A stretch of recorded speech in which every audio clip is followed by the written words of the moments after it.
welcome to Concert Pipeline. I'm Steve Jones. Today on the program, we have a legendary band.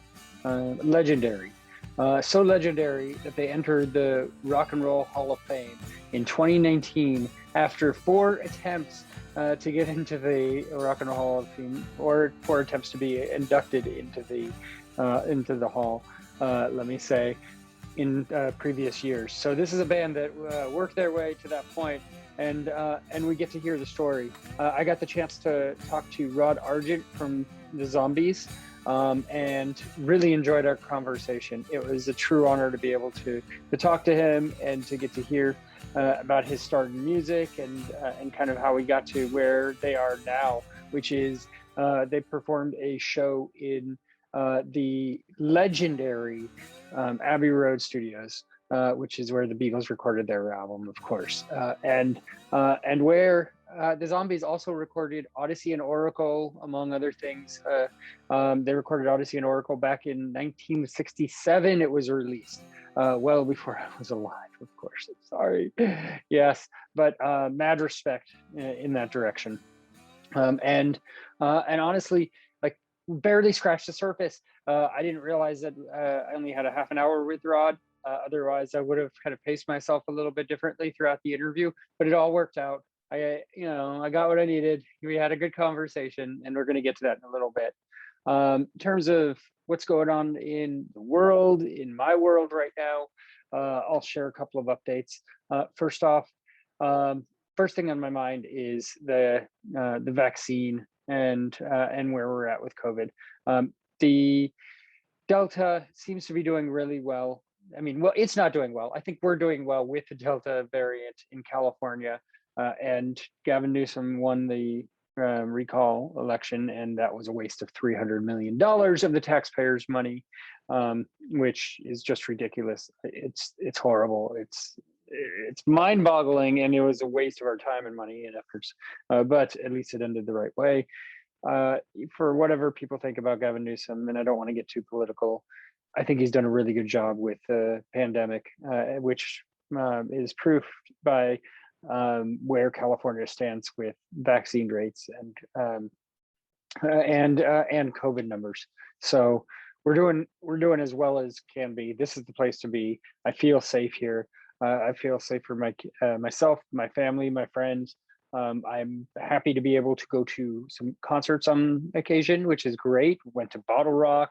Gone to a couple of concerts. In like a week and a half, I think I'm going to Andrew McMahon at Palace of Fine Arts. Really looking forward to that show, and that those things aren't prevented by the horrible results of COVID in other locations. So I'm happy to really be here. Looking ahead in terms of COVID, my kids, let's talk about the vaccine in children, because that came out in the last couple of days that Pfizer is nearing the end of their tests and is very comfortable in their ability to provide a vaccine for children younger than 12, 5 to 12 to be specific. And I have 2 children in that age range. So this is particularly of interest to me because I want them to be okay. I want everybody to be okay. And in my estimation, the way to do that is by getting the vaccine and protecting yourself and protecting those around you. And I've seen very little challenges with the vaccine in terms of those around me. Very little side effects outside of the day after the second shot or what have you, with it affecting people. So that's a really positive thing to me. And I don't want to stop my kids from getting the vaccine. My daughter wants to get it. My son doesn't like shots and is scared of them, so he won't be interested. But I think he would do the right thing. But in talking to their mom, she's not sure where she stands on not on the vaccine, because her and her husband got vaccinated in general, but just more so on some side effects that happened to her, and how the vaccine will affect kids as they grow older, which I don't see any of that as an issue. What I see as an issue is us doing, every possible thing we can to protect our families and each other. And that's what's on my mind. So this is going to take a lot more talks with my kid's mom to be able to get to where I know we need to go in that regard. And I don't know that we're definitely not on the same page now, but I think, with any luck, we'll get there. That's my hope anyway. What else? Took the dog for a hike today, which was really nice. We went up to the park and got to go look out over all of Napa. We had a good hike since I started work a little bit late, and it was something I don't usually get to do with my dog during the week. So that was a lot of fun. I got a pork a pork roast from my buddy John that he cooked overnight, and it's delicious. I've been eating it all week. This is all really exciting news. I know these are the things that are going on in my life. And Peloton. I'm on the Peloton every day, and I enjoy my rides. And some of them I don't enjoy, and I don't feel like doing it, but I always do it first thing in the morning. I hop on the bike. It's an accountability to myself, just like filling my loops on my Apple Watch. And I hit my 900th ride today, which is really exciting. It's fun to do a live ride when you hit the milestone rides like that. And sometimes you'll get a shout out from the instructor for hitting that milestone. You have better odds of getting that shout out if it's your birthday as well. So it was not my birthday, but I did hit my milestone, and I did not get the shout out, but that's okay. It's not about that. That's just a cool little perk if it does happen. And it was a good ride anyway, a lot of good music, and it pushed me pretty hard.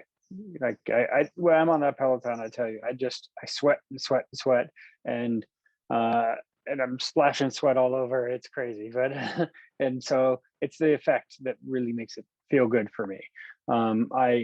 I enjoy the end result and being able to feel like I accomplished something, even though I didn't go even an inch away, right? I'm in that bike that doesn't move, but that's an exercise method that I'm able to do from home, either before work, on breaks, or at the, in the evenings, sometimes with a friend as well, and get to do a mix of different types of classes, and even ride it while I'm listening to podcasts or doing other things. So it is a lot of fun. I recommend it if you haven't gotten one. It's not a paid endorsement, but it is my enjoyment. All right, so I want to get into the interview with Rod Argent from the Zombies. Like I said, we had a really good conversation. I really enjoyed it. Got some good insight into his whole career, which, I mean, it's crazy to think that they've been around for over 50 years at this point, and are still, and are going strong, right? They've had a couple of bumps along the way where they took breaks, broke up a little bit, and had to kind of naturally get back to together. And they performed a show this past weekend at the Abbey Road Studios, which they live streamed it. It had a small audience, and I love this. Some of the people in the audience, like they were dressed like they were in the 60s, like hippie-ish sort of thing. Like they were from that time of the season, so to speak. That is their hit single, by the way, Time of the Season. And if you stay tuned to the end of the program, you will probably get a chance to hear and see, if you're on YouTube, their live version of Time of the Season. But that was pretty cool. Also, oh my gosh, hearing Colin Blunstone's like vocals and how they're still crisp and amazing, like, was incredible. And seeing Rod on the keyboard, like his solos and everything, was great. I mean, so amazing. Like you would think that they were a young band that just picked up music and had just started. Like you hear rock bands and artists that do not have it anymore. A lot of talk about Guns N' Roses, that sort of thing. Like where I saw them a couple of weeks ago when they were here at Bottle Rock. Axl Rose's voice is shot to pieces, and you can check out video of that on Concert Pipeline's YouTube page.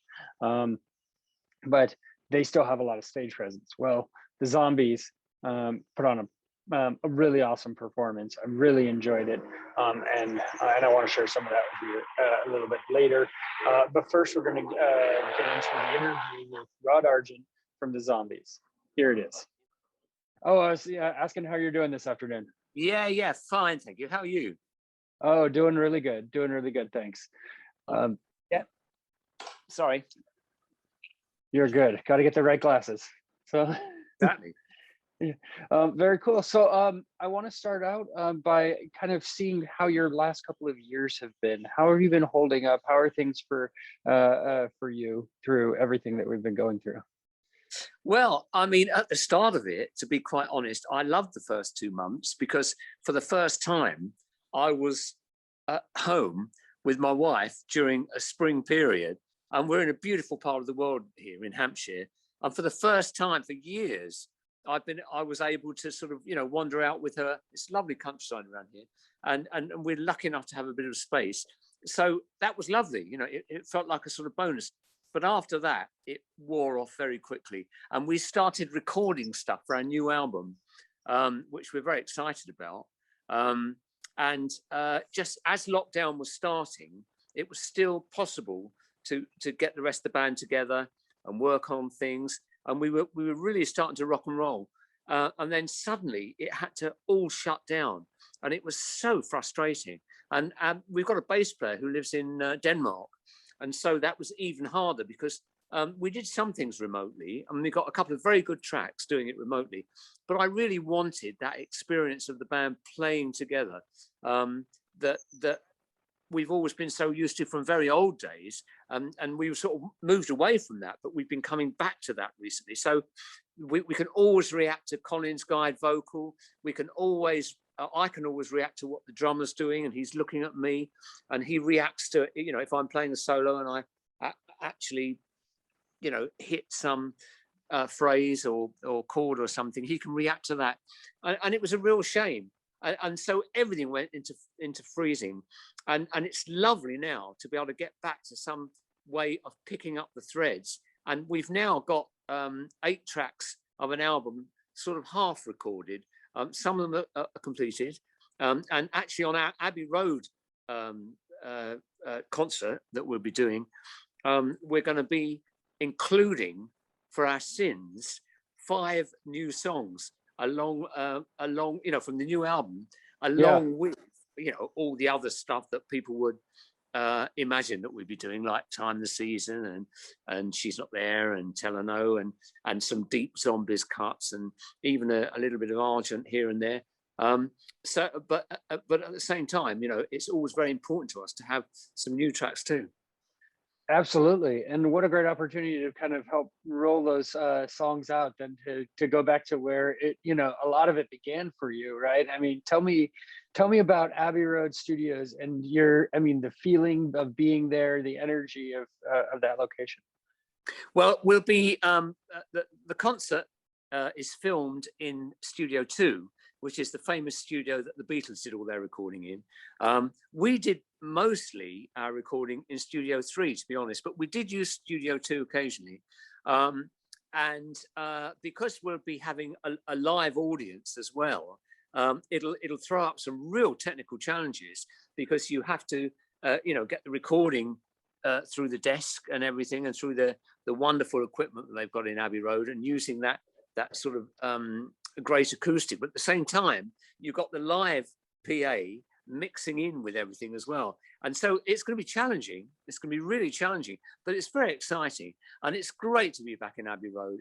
Abbey Road is a combination of old school thoroughness, because it started in 1930 with Elgar, and cutting edge technology, which it's always had as well, and wonderful tradition. So personally, Chris White and I, who did all the writing on Odyssey and Oracle, for instance, we moved to Abbey Road so that we could get our own ideas of how the songs that we were currently doing should come out.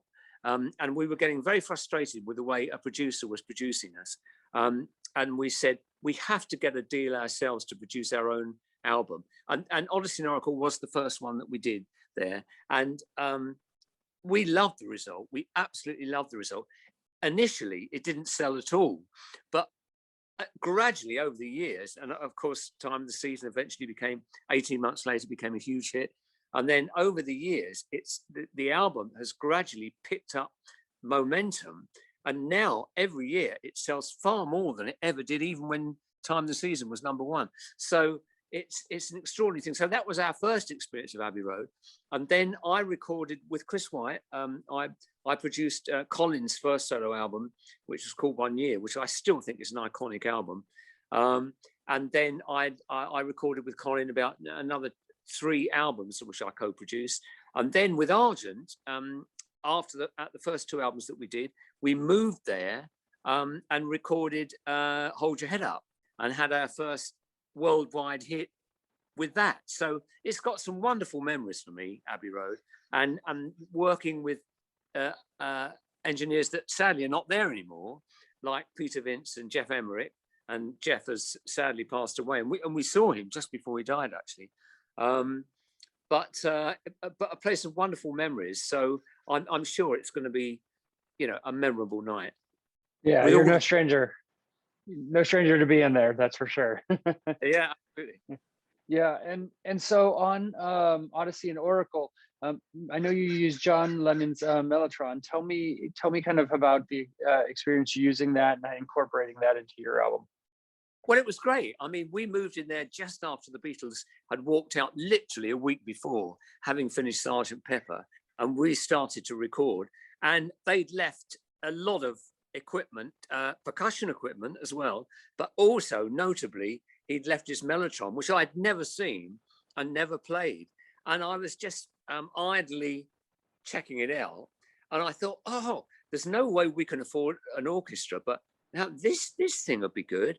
And what I didn't realize at the time was that it because of its vintage technology, it has a way of taking orchestral samples but making it sound uniquely its own. And I fell in love with it, and I used it all over the album. And we'll be using it on a couple of tracks on the live concert. Unfortunately, I can't use it any more than that because the cutting edge technology of the engineers there meant that for the very first time, we had more than 4 tracks to record. So we would put down exactly what we prepared, but then they gave us an extra couple of tracks for any spontaneous feeling. So we would put in, and I would always do my main keyboard part and then add Mellotron. And obviously I can't play both things at the same time. So right. Just on a couple of tracks, we're using Mellotron, but it's a lovely feeling to be using it again, I have to say.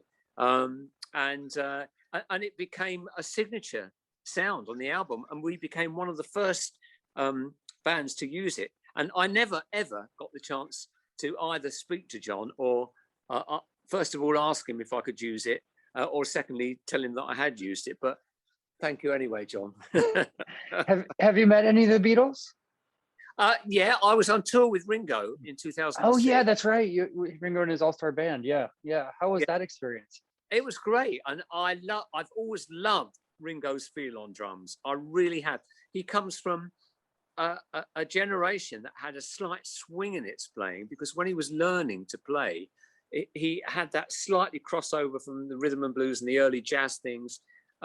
So within his rock and roll playing, same as Charlie Watts actually, within his rock and roll playing, which is great, he's got this unique groove. And actually playing with him was a dream come true. It was funny on the very first press interview that the whole group did.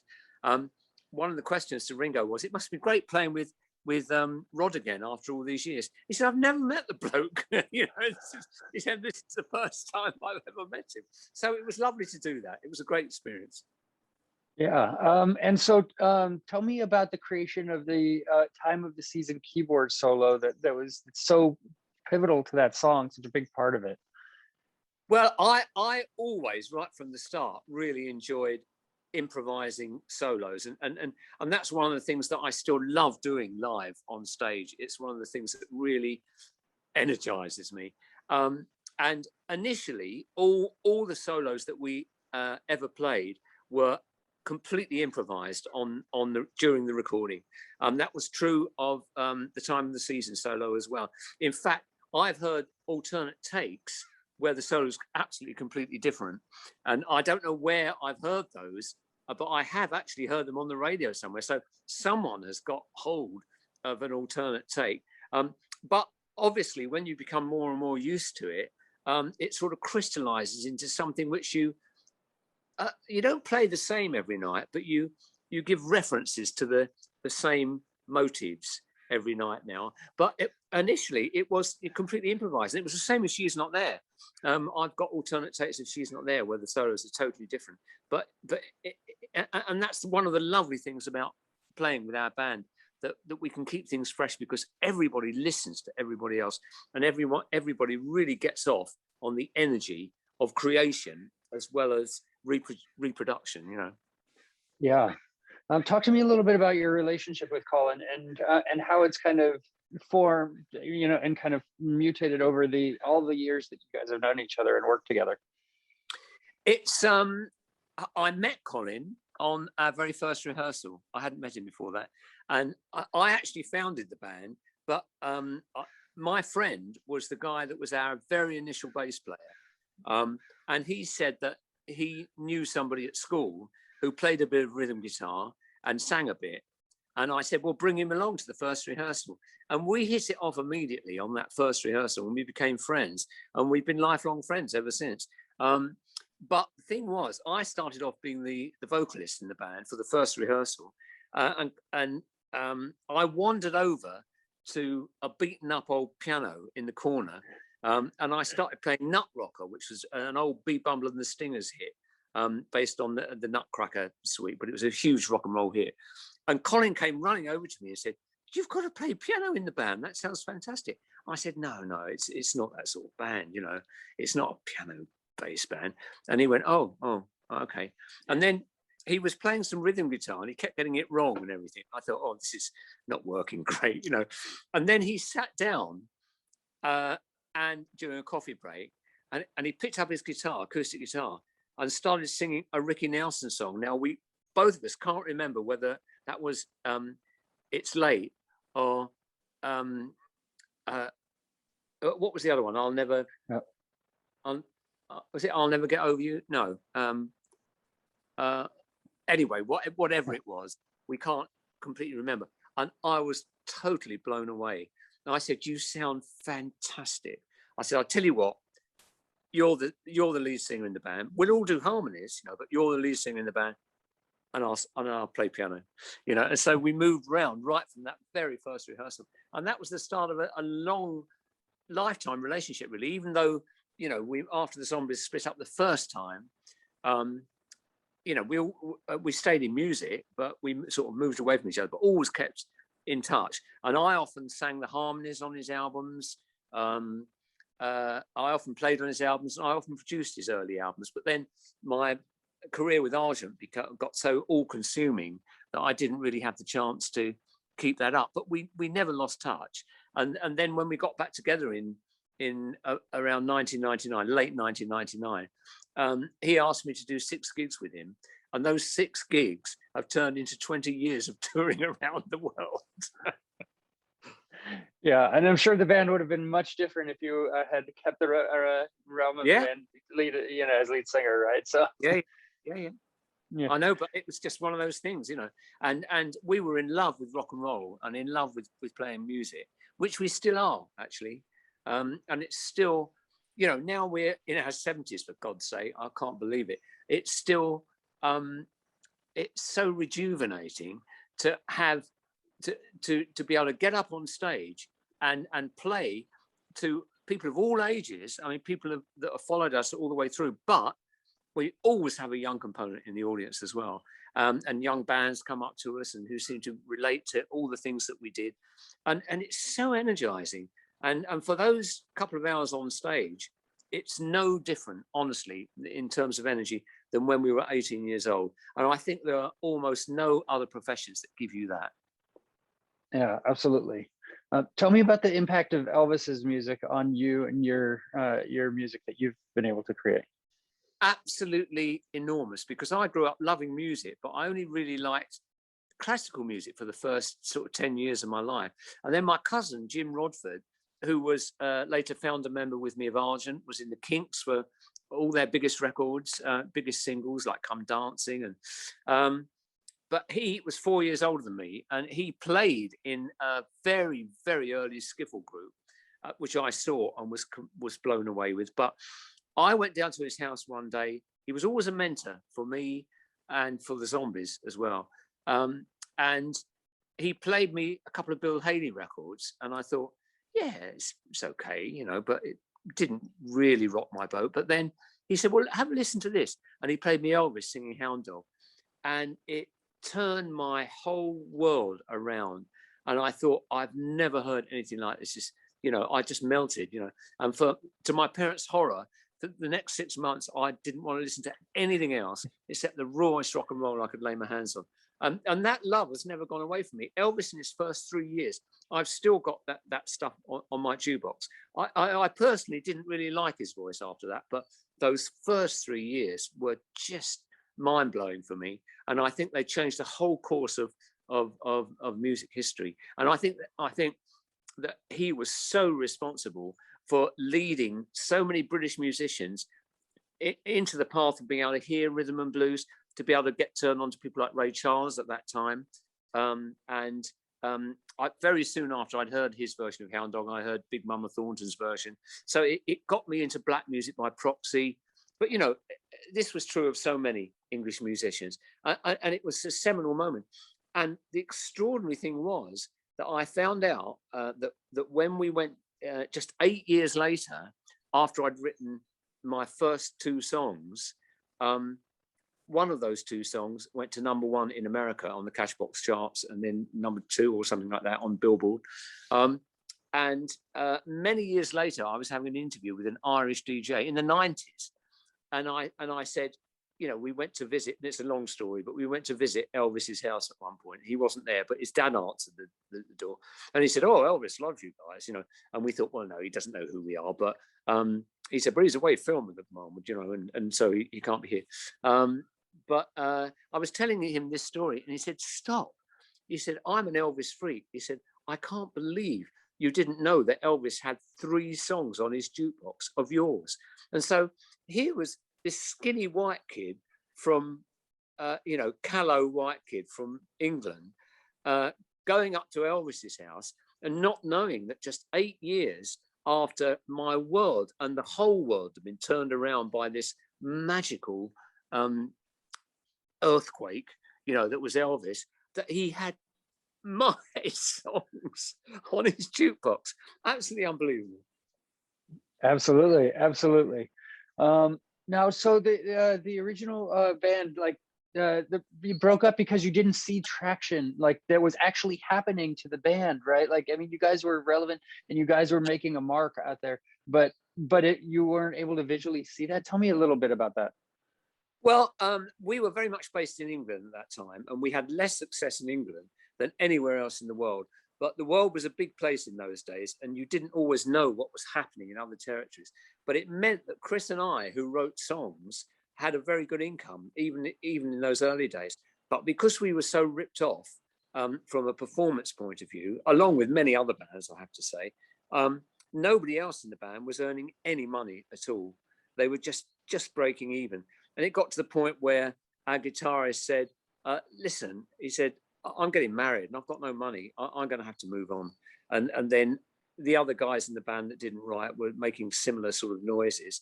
And that's when later we learned we usually had a hit somewhere in the world, but we just didn't know that at the time. So Chris and I said, well, if we are going to break up, and because we've been so frustrated with how our music's been sounding, we've got to record an album ourselves. And as I've said to you, we ended up with something that we were very proud of. We thought, well, this is as good as we can do. And this is how we hear our own songs. But nobody else did at that time. But then many years later, people do. And we finally got inducted into the Rock and Roll Hall of Fame. You know, so all's well that ends well, really, in a way.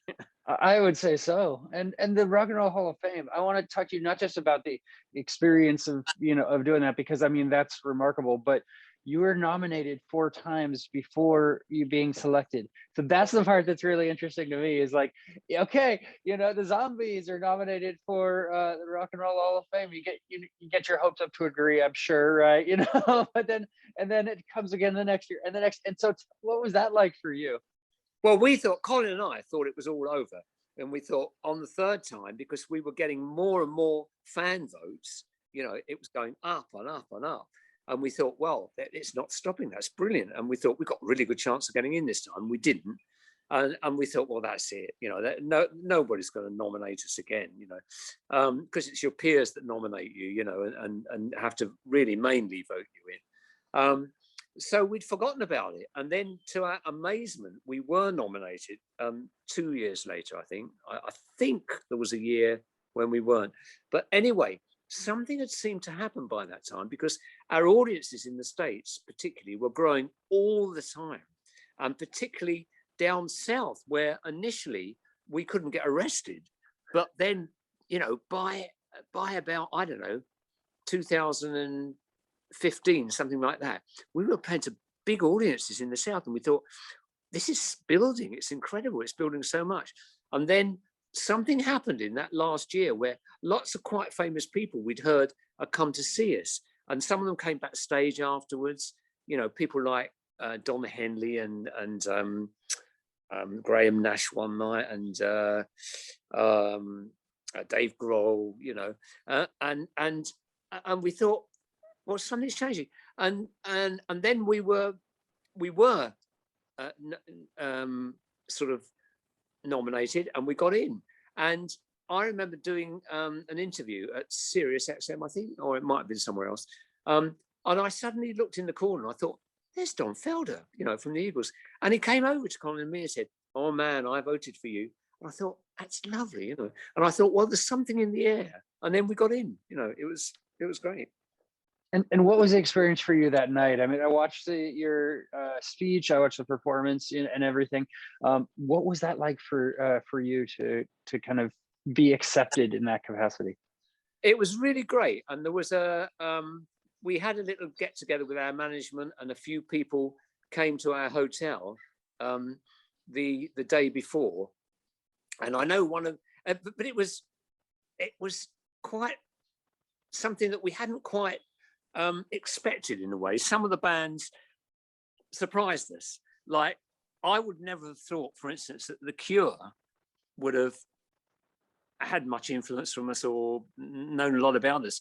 But somebody from The Cure went up to Colin and said, oh man, we were so influenced by you, and we really love your stuff. And I was amazed. That was the day before the concert. And then on the day of the concert itself, we were asked by Def Leppard to go up and join them on the final play out with Brian May.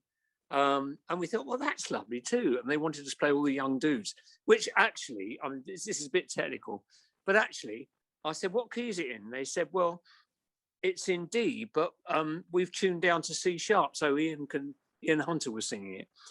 So Ian can sing it. And I said, I've got to play the thing in C sharp, but I managed it. And they were lovely. They were absolutely lovely. And they said what huge fans they were, Def Leppard, which I hadn't expected at the time. And then since then, people have come up to me and said, oh, there's something here called Planet Rock. And they said, oh, the guy the singer from Def Leppard was playing some of your tracks and saying how much he loved them. I thought, wow, it seemed to move on a slightly higher level. Everyone was absolutely lovely, and it was just a great night. We had a ball, and it was 50 years to the day. Time of the day. Yeah. Hit number one. Like, what is that? How does that work out? Oh man, I didn't realize that until it happened. And then someone said, do you realize that the day that Cashbox published you with number one, the day it came out was 50 years ago today? And I thought, well, that's, that is really extraordinary. but it's true. Yeah, sometimes things land like that. Like my daughter was born 100 years to the day from her great grandfather, which is just, you can't plan that stuff, obviously, but Gives you shivers, doesn't it? Yeah. I know. It's just one of those things. You're like, okay, sometimes things happen for a reason, I guess. um, yeah, you mentioned Dave Grohl there, and I know you're a big fan of Dave Grohl. He's one of those guys that marches to the beat of his own drum, and even like he was here in Napa last weekend, actually playing a festival here, and he came out during Guns N' Roses encore and did Paradise City with them. And then the music was shut off because of curfew during the performance, but he also did this little session of his Hanukkah sessions songs where he pays respect to Jewish rock artists and everything, and he just did a great performance. I'm a big fan. But what is your experience with Dave Grohl? Well, he's just in love with music. He's the most committed person. It's absolutely fantastic. And the first time I met him was he actually invited Colin and me to a concert before we first met him. But we found ourselves playing on a festival with him, and I thought, I don't know whether we'll meet up or not. We're on different stages at different times and everything, and I didn't think anything more about it.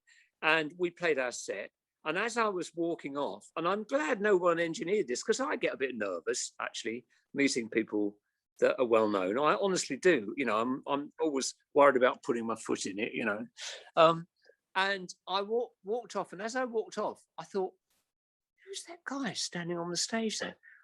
And then our tour manager said, "It's Dave Grohl over there," and I walked up to him, and he said, "Oh man," he said, "I was in heaven listening to that." I thought, what a lovely thing to say. And then his wife came up and said he was in tears listening to the Odyssey and Oracle tracks that you did. And I thought, well, it doesn't get much better than that. So that was lovely. You never think about how your music, can really impact those, and those that are influential to you as well, right? So yeah, I don't know an awful lot about everything that's going on with young music now, I have to say. Even though some of the young musicians sample our stuff, and use it and everything. But by the way, I've got another interview, so I am going to have to stop soon, if that's okay. You got just a couple more minutes, so yeah. Okay. I want to know, was it always piano for you? I know your dad was influential to you there. It was always piano for me. I picked up. I could always get a tune out of anything. And I remember my parents buying me a harmonica when I was about 7 or 8 years old, and somehow instinctively I always knew where the scale was, and I could always hit the notes that I wanted to. I almost saw it visually. It's a funny thing, actually. I can still see music visually. I can still, if we're working on something or fixing something on a record, I can hear something that someone's playing, and I'll know what all the notes are. I don't know. It's just something that was natural to me. But we always had a piano in the house because my dad was in a semi-pro dance band. He was leader, semi-pro dance band from the age of 17 to the age of 83. So I reckon I've just got a few more years. Yeah. before I reach that. I know you got to go. Real quick, what can you tell me about the new album? We're very excited about it. I'm recording it in my small studio here. We've only been here 6 years, and strangely enough, the guy that designed it acoustically is the same guy who designed the control rooms in Abbey Road. He's even older than me, and he's cutting down on what he does. But if he wants to do something, at least about three years ago when he created this studio, he agreed to do it, and he's the most lovely guy, a guy called John Flynn. So that little contact is lovely. But the sound of the studio, it's only small, but the sound is great, and it's set up just totally for me and the band, really. I mean, that's the whole thing. And we've got some terrific sounding tracks already. A couple of them I wanted to finish to a mastering stage just to prove that I could do the whole thing from the studio. I wanted to see how it turned out. And we sent them out, and we got it, a couple of tracks mastered by Randy Merrill in New Jersey, a mastering engineer that I really, really love. He did the the McCartney Egypt Station album, and I loved the sound on that. And it blew him away. He said he thought it was absolutely great. And we've had a great reaction to the first 2 or 3 tracks, but we're working away.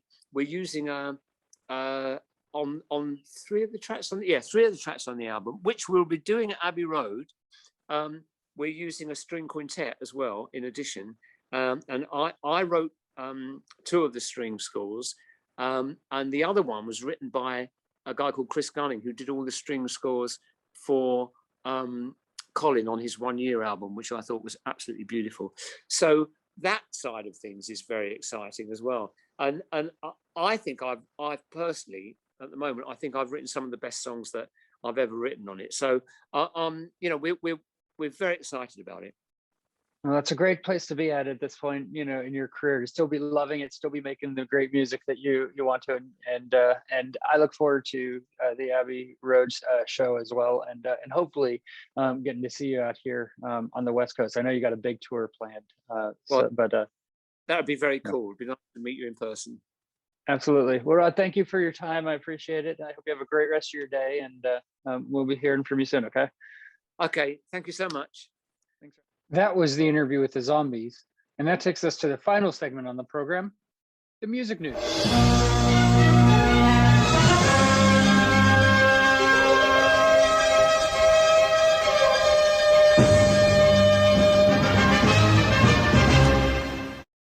All right, I have a couple of stories to take us through the music news, what's going on in the music world.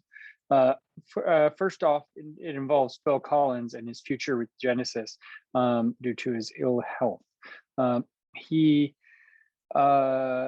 Ultimately, they started their tour, and the 70-year-old musician has insisted on his ongoing health issues, which have rendered him unable to play the drums. Means it's unlikely he'll be back on stage with his bandmates after the last Domino tour. That's apparently this tour that they're on right now.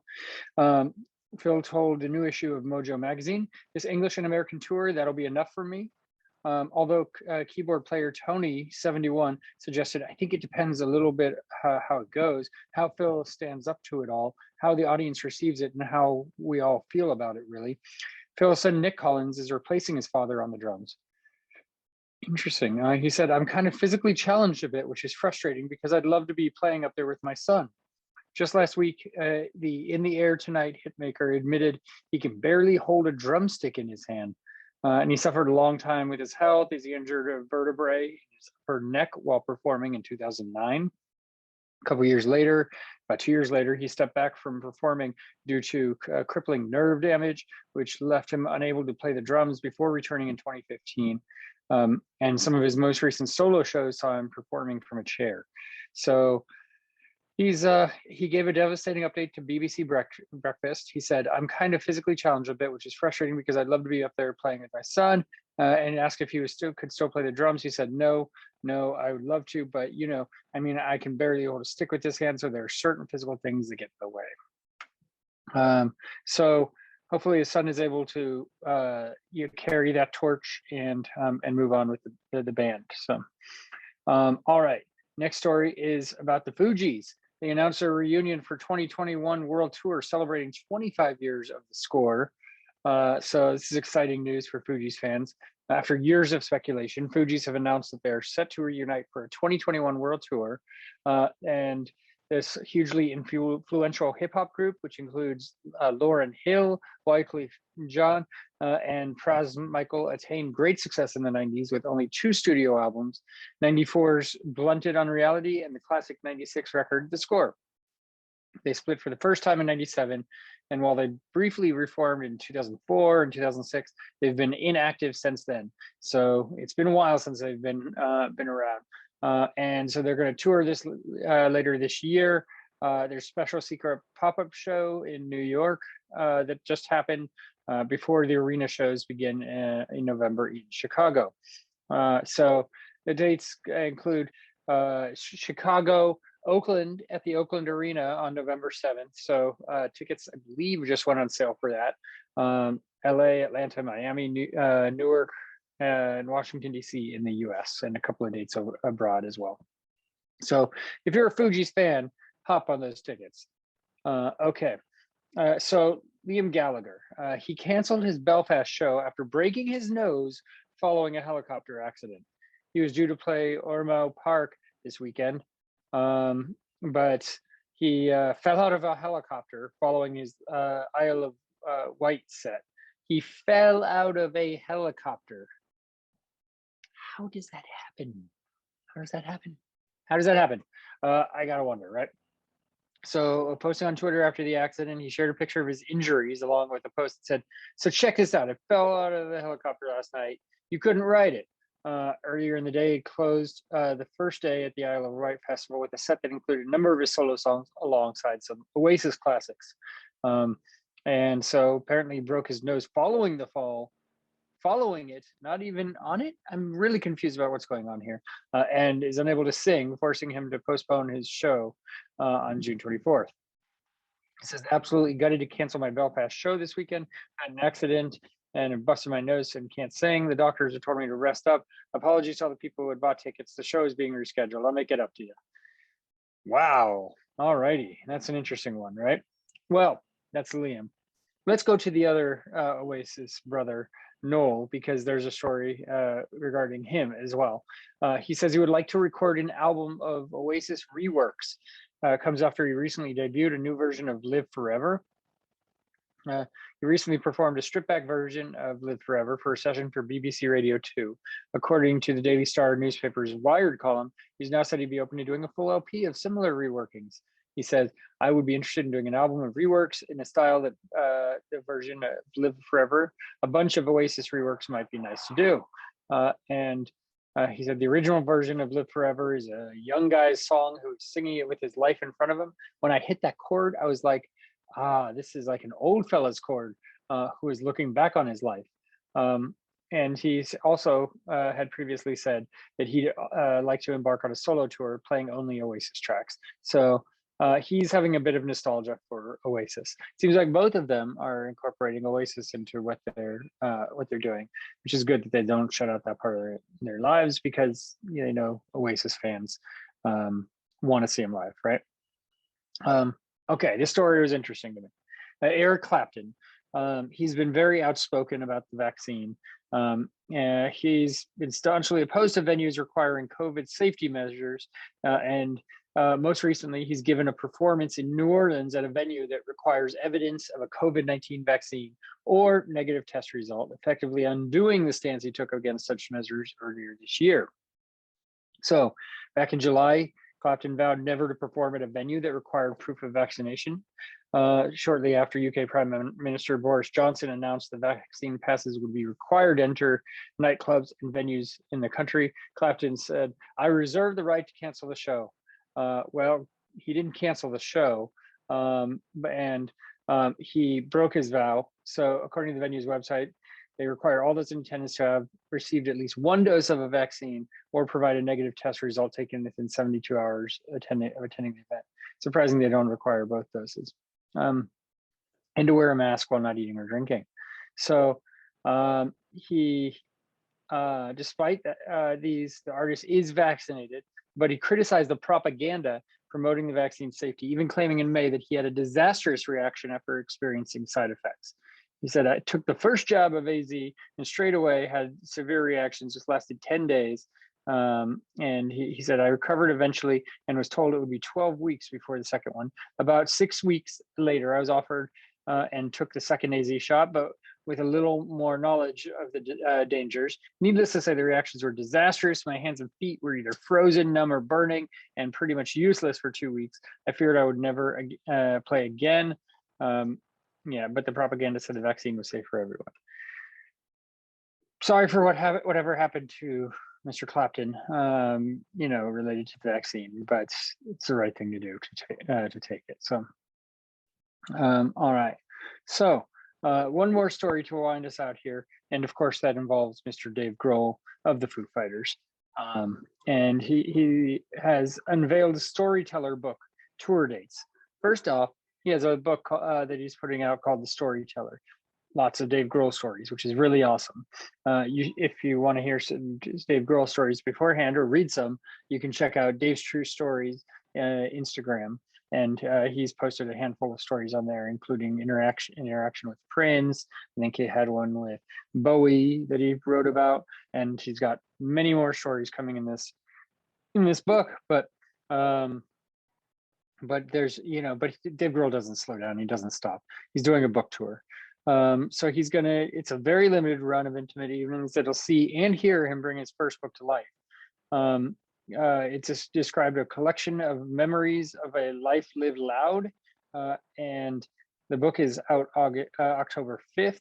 And it ranges from his formative years on the DC punk rock scene through the decades of music that followed, all of which Grohl will discuss, along with some special surprises, according to the announcement, in 4 select cities. So the tickets went really quickly, I'll say. There are just a couple of shows: London, New York, Washington, D.C., and 2 in L.A. So I was looking at tickets for LA. I was in line, and the line was exceptionally long, but it counted down, and you get into the seating chart, most of which the tickets were already gone. And so I kept clicking on tickets, and by the time I click it, they would be gone. Finally got some in my cart for 4 rows from the back. Decided not to go, because going all the way to LA to sit at the back of the theater, not really my jam. I'll check out what happened afterwards. But I saw Dave Grohl just a few weeks ago when he played at Bottle Rock, and had an amazing performance. So I'm okay, though it would have been a lot of fun. So that's the story. So next week on the pod, we're going to have a band called Band of Silver. So they're going to come up next time. Really had a good conversation with Band of Silver, and look forward to rolling that out to the group. So I want to thank Rod Argent of the Zombies for taking time to chat again. And I also want to close out with one of the songs from their performance live from Abbey Road Studios in London. And this is their hit song that from the Odyssey and Oracle album that came out in 1967. This is Time of the Season. So for all of us here at Concert Pipeline, I'm Steve Jones. We'll catch you next time.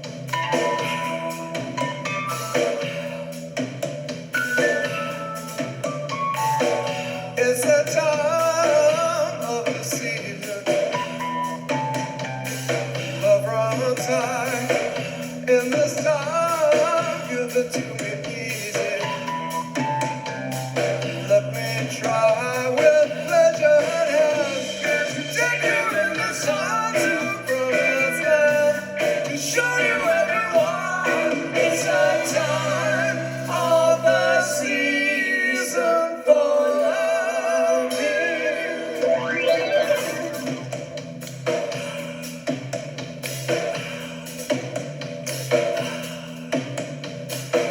What's your name? What's your name? He's your daddy. He's your daddy. Is he rich like me? Has he take on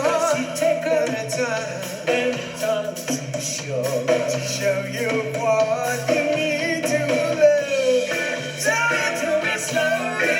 Tell you why I really want to know. It's the time of the season for loving.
We're now going to